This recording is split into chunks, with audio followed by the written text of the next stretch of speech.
جب کوئی دوست تمہیں اپنا راز بتائے تو سمجھ لینا کہ وہ اپنی عزت تمہیں امانت دے رہا ہے۔ اس میں کبھی بھی خیانت مت کرنا۔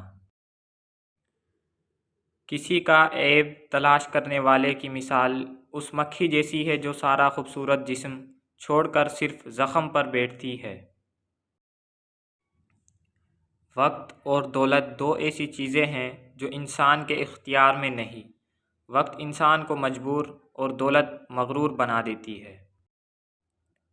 کامیابی حوصلوں سے ملتی ہے، حوصلے دوستوں سے ملتے ہیں، دوست مقدر سے ملتے ہیں اور مقدر انسان خود بناتا ہے۔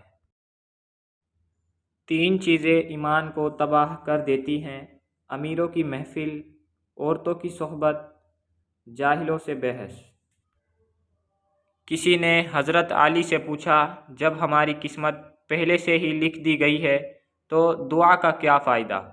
فرمایا کہ ہو سکتا ہے قسمت میں یہی لکھا ہو کہ مانگنے پر ملے گا۔ جو شخص تمہارا غصہ برداشت کر لے اور ثابت قدم رہے تو وہ تمہارا سچا دوست ہے۔ 100 دوستوں سے بہتر وہ دشمن ہے جو دل میں نفرت تو رکھتا ہے لیکن منافقت نہیں کرتا۔ تمہارا ایک ہی رب ہے پھر بھی تم اسے یاد نہیں کرتے، لیکن اس کے کتنے ہی بندے ہیں پھر بھی وہ تم کو نہیں بھولتا۔ 3 رشتے بے نقاب ہو جاتے ہیں: بڑھاپے میں اولاد، مصیبت میں دوست، غربت میں بیوی۔